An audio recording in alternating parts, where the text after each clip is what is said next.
नेपालको नागरिकता विधेयक अनि भारतसँग र चीनसँग भएका सीमा विवादहरूको बारेमा भारतको आधिकारिक प्रतिक्रिया यस्तो रहेको छ कि यो अनौपचारिक नाकाबन्दीको तयारी त होइन। See, we have seen the reports on this. What I'll say is that people of India and Nepal, we share deep-rooted and familial bonds. And these bonds reflect the close civilizational and cultural linkages between our two countries. नेपालमा हुने सबै कार्यलाई भारतले आफ्नो आन्तरिक मामलाको रूपमा हेर्ने गरेको छ। देशमा निर्माण हुने संविधान होस् या कानून, उसले भनेको जस्तो भएन भने नाकाबन्दीसम्म लगाउने भारतको नीति समय समयमा देखेको र भोगेकै हो। राजतन्त्रको बेलामा नेपाल चीनसँग नजिक भयो भनेर नाकाबन्दी गरेको भारतले 5 वर्ष अघि नेपालको संविधान निर्माण भए लगत्तै भारतको इशारा अनुरूप नभएको भन्दै नाकाबन्दी गरेको थियो। त्यसको लागि भारतले तराई मधेस केन्द्रित पार्टीहरूलाई परिचालित गरेको थियो। अहिले नेपाली पुरुषसँग विवाह गर्ने विदेशीलाई 7 वर्षपछि मात्रै नागरिकता दिने प्रावधानप्रति भारतले कटाक्ष गरेको छ। भारतीय विदेश मन्त्रालयका प्रवक्ता अनुराग श्रीवास्तवले यही जुन 26 तारिकमा यस विषयमा प्रतिक्रिया दिँदै नेपाल र भारतको जनताबीच एकदम गहिरो र पारिवारिक सम्बन्ध छ। यो सम्बन्धले दुई देश बीच रहेको नजिकको सभ्यतागत र सांस्कृतिक सम्पर्क प्रतिबिम्बित गर्दछ भनेर भनेका छन्। उनले विदेश मन्त्रालयले आयोजना गर्ने साप्ताहिक पत्रकार सम्मेलन कार्यक्रममा बोल्दै नेपालको यो कानूनको प्रत्यक्ष विरोध नगरे पनि कूटनीतिक र मिडियाले नागरिक प्रावधानको विरोध गरिरहेका छन् भनेर बताएका थिए। उनले यो नयाँ कानूनले दुई देशबीच रहेको रोटीबेटी र बिहाबारीको सम्बन्धलाई असर गर्ने उनको प्रतिक्रिया रहेको थियो। अहिले नेपालमा नेपाली कांग्रेस र मधेस केन्द्रित दलहरूले समेत कानूनमा थप्न लागि उक्त प्रावधानको विरोध गरिरहेका छन्। यो सबै कुराको सुरुवात भएको थियो भारतले नेपाली भूमि, कालापानी लगायतको क्षेत्रलाई एकलौटी रूपमा आफ्नो नक्सामा सामेल गरेर नक्सा सार्वजनिक गरेपछि। तर त्यसमा नेपालले वार्ता गर्न चाहँदै भारतले व्यवस्था गरिरहेको थियो। पछि त्यही क्षेत्रमा बाटो निर्माण गरेर उद्घाटन गरेपछि नेपालीहरू अति नै क्रुद्ध भएका थिए। त्यसैले त पुरै देश एक ढिक्का भएर भारतको सो कदमको विरुद्धमा नयाँ नक्सा जारी गर्न सबैजनाको सहमति भएको थियो। भारतले नेपालले नयाँ नक्सा जारी गर्ने यो कदमलाई रोक्ने भरपूर प्रयास भने गरेको थियो। तर सो प्रयास सफल नभएपछि सो नक्साको विरोध गर्न एकजना सांसद सरिता गिरी परिचालित गरेको बुझिएको थियो। अंगीकृत नागरिकता लिएकी भारतीय मूलकी नागरिक भएको हुनाले सरिता गिरी जस्ता अरू नजन्मुन् भन्ने हिसाबले नेपालको नागरिकता ऐन नै परिवर्तन गर्नुपर्ने कुरामा सत्तारूढ पार्टीभित्र सहमति जुटेको थियो। यसै विषयलाई लिएर अहिले भारतीय मिडियाहरूले नेपालको नयाँ कानून र नेपाल र चीन बीचको सम्बन्धको बारेमा विभिन्न प्रश्नहरू उठाइरहेका छन्। हुमला डिस्ट्रिक्ट है, उसका भागडोर खुला इलाका है। वहाँ की 6 हेक्टेयर जमीन पर चीन ने कब्जा कर लिया है। हुमला डिस्ट्रिक्ट की करावली नदी जाती है, उस नदी के आसपास का 4 हेक्टेयर का इलाका आज हाम्रो गुमेको भूमि फिर्ता लिने, त्यसको दाबी प्रस्तुत गर्ने र त्यसको निम्ति भारत सरकारसँग नयाँ सिराबाट संवाद गर्ने, वार्ता गर्ने। कोरोना महामारीको कारण भारतले नेपाल विरुद्ध नाकाबन्दी पूर्ण रूपमा लागू गर्न नसके पनि अहिले भारतले नेपाली सामान भारत निर्यातमा रोक लगाएको खबरहरू सार्वजनिक भएका छन्। हुन त भारतीय विदेश मन्त्रालयका प्रवक्ताले यो खबर साँचो नभएको बताएका थिए। तर यसअघि नाकाबन्दी गर्दा पनि भारतले औपचारिक रूपमा कहिले पनि नाकाबन्दी गरेको भनेको थिएन। There is a question on trade with Nepal by Siddhant Sibbal from WION. There are reports that state government of West Bengal has halted the movement of Nepali cargo trucks from the eastern border point of Kakarvitta. Do we have any comments on this? सीमा विवाद वार्ता गरेर समाधान गर्न आतुर रहेको नेपालसँग वार्ता गर्नुको साटो भारतले अहिले पनि पेलेर नै अघि बढ्ने संकेत देखाएको छ। यसले समस्या झन जटिल हुने कुरामा कुनै दुविधा छैन। अहिले भारतीय मिडियाहरूले नेपाल चीन बीच भएका सीमा विवादका मुद्दाहरू उठाएर ध्यान अन्तै मोड्ने प्रयास गरिरहेका छन्। त्यस्तै नागरिकताको मामलामा विपक्षी नेपाली कांग्रेस सो विधेयक भारतसँग सम्बन्ध बिगार्नकै लागि ल्याएको भन्ने प्रतिक्रिया दिइरहेको छ। सरिता गिरीको पार्टी जनता समाजवादी पार्टीले त देशभर आन्दोलन गर्ने घोषणा नै गरिसकेको छ। यी सबै कुराले सन् 2015 को नाकाबन्दी फेरि फर्कने हो कि भन्ने लक्षण देखिएको छ। सन् 2015 मा नेपालले संविधान जारी गरेपछि भारतले राजेन्द्र महतो, उपेन्द्र यादव लगायतका मधेस केन्द्रित नेताहरूलाई संविधानको विरोध गर्न लगाएर बोर्डर बन्द गर्न लगाएका थिए। भारतले यसरी ती नेताहरूले बोर्डर बन्द गरेको हुनाले नाकाबन्दी भएको भनेर उनीहरूमाथि दोष थोपारेको थियो। अहिले पनि ती नेताहरूमा पूर्व प्रधानमन्त्री डाक्टर बाबुराम भट्टराई पनि थपिएका छन्। अहिले ती नेताहरूलाई नै परिचालन गरेर फेरि भारत र नेपाल बीचको बोर्डर बन्द भयो भने अनौठो नमान्ने हुन्छ। भारतले राजा त्रिभुवनको पालामा 2009 सालमा नेपालभित्र सैनिक तैनात गर्दा पनि नेपालको सरकारले ती सैनिकहरूलाई नेपाल आउन निमन्त्रणा गर्न लगाएका थिए। भारतले जे गर्छ देशभित्रका नेता परिचालन गरेर गर्छ। भारतले अरू सबै गर्छ, वार्ता मात्रै नगर्ने हो। हेर्दै जानुहोला। भारतीय विदेश मन्त्रालयका प्रवक्ताको पत्रकार सम्मेलनमा नेपाल सम्बन्धी 6 वटा प्रश्न सोधिएका थिए। सबभन्दा पहिलो प्रश्न थियो भारतको बिहारमा हुने डुबानको बारेमा। The questions on the issue of flood mitigation in the state of Bihar have been asked by Abhishek Jha, DD News. He asks, there have been reports of Nepal stalling river embankment by the Bihar government. What is the present situation? Has the issue been raised with Nepal by the Indian side? See, to this, the response is that regarding these flood embankment works, there's already an existing bilateral mechanism between India and Nepal with regard to flooding and inundation works.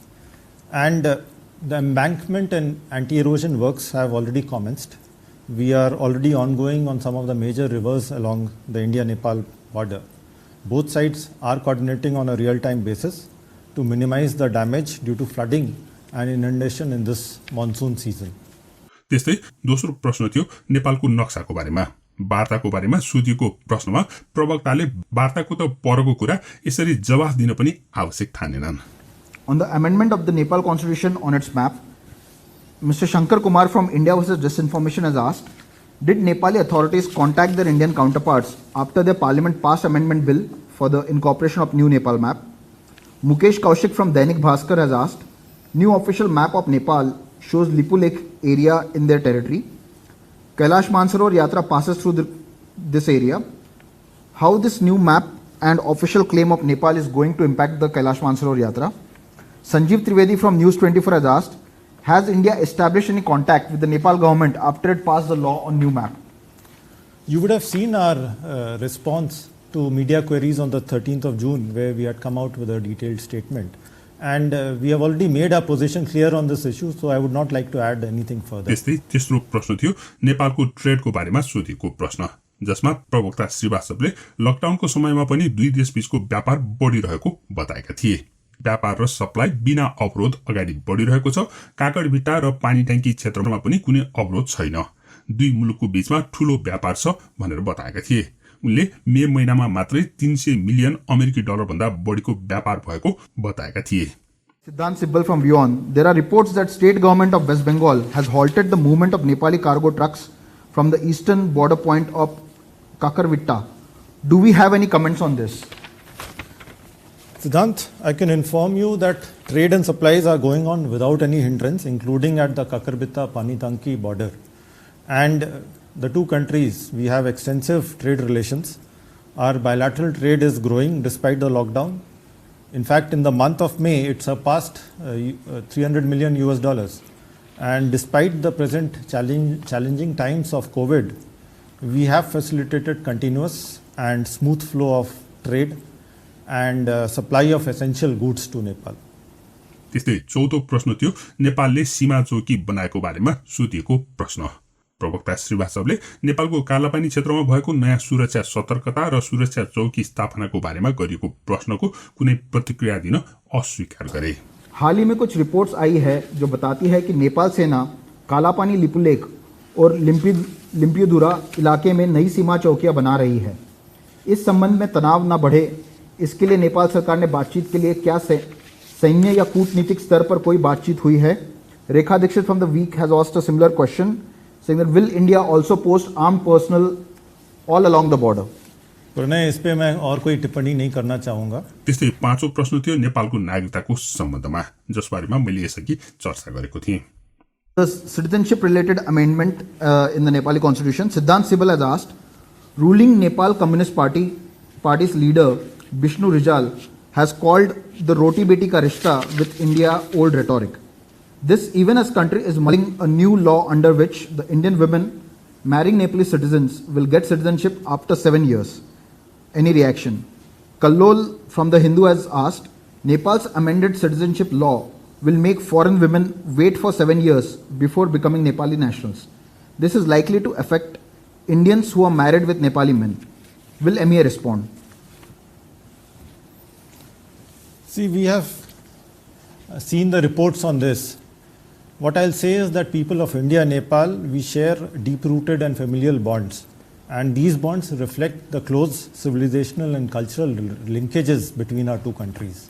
अनि 6औं नम्बरमा चीनले नेपालको भूमि मिचेको बारेमा प्रश्न सोधिएको थियो जसको भारतीय प्रवक्ताले प्रतिक्रिया दिन आवश्यक ठानेनन्।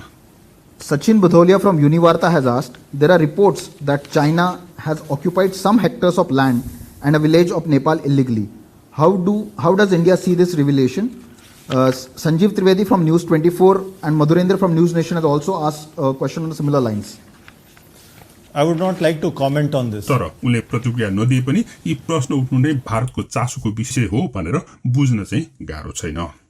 सन् 2015 मा भारतले नेपाल विरुद्ध नाकाबन्दी लगाउँदा मधेस केन्द्रित पार्टीका नेताहरूलाई परिचालन गरेर बोर्डर बन्द गर्न लगाएको थियो। त्यसैले नेपाली नेताहरूले नाकाबन्दी गरेका थिए। त्यस्तै राजा त्रिभुवनको समयमा विक्रम सम्वत 2009 मा भारतले नेपाल भित्र सैनिक परिचालन गर्दा तत्कालीन सरकारले उनीहरूलाई निमन्त्रणा गरेर बोलाउन लगाएको थियो। त्यसैले भारतले आफूले सैनिक परिचालन गरेको नभएर नेपालले बोलाएको भएर बाध्य भएर सैनिक पठाउनु परेको भन्ने पारेको थियो। त्यस्तै अहिले पनि लक्षण त्यस्तै देखिएको छ। नेपालका नेताहरू परिचालन गरेर भारतले नेपाल विरुद्ध के प्रतिक्रिया दिन्छ होला? के भारतले फेरि अनौपचारिक नाकाबन्दी गर्ने त होइन? यदि त्यस्तो नाकाबन्दी भयो भने को नेपालीहरूले भारतलाई सहयोग गर्छन् होला? कृपया कमेन्ट गर्नुहोला। धन्यवाद। को सम्बन्धले गर्दाखेरि उताबाट आउने बुहारीहरूले नेपालको राष्ट्र खतरामा जान्छ। त्यसकारण नेपालको राष्ट्रलाई बचाउनको निमित्त बिहार र युपीसँगको जुन मधेसीहरूको वैवाहिक सम्बन्ध छ त्यसलाई प्रकारान्तरले बिस्तारै बिस्तारै तर योजनाबद्ध व्यवस्थित ढङ्गले फाड्नुपर्छ, तोड्नुपर्छ, समाप्त गर्नुपर्छ भन्ने नेकपाको मानसिकता हो। के यो रियालिटी हो त सम्माननीय अध्यक्ष महोदय? यो तोडेर टुट्ने सम्बन्ध हो यो कुनै पार्टीले, कम्युनिस्ट पार्टीले, कांग्रेस पार्टीले, कुनै पनि पार्टीले नेपाल र भारतको सम्बन्ध स्थापना गरेको विषय होइन। यो शताब्दीौंदेखि नेपाल र भारतको जनताले इतिहासले संस्कृतिले स्थापना गरेको सम्बन्ध हो यो। यसलाई तोड्न सकिँदैन। प्रवृत्ति त छ अहिले बिहा बारीहरू पहिलाको भन्दा आफै कम हुँदै गइराखेको छ।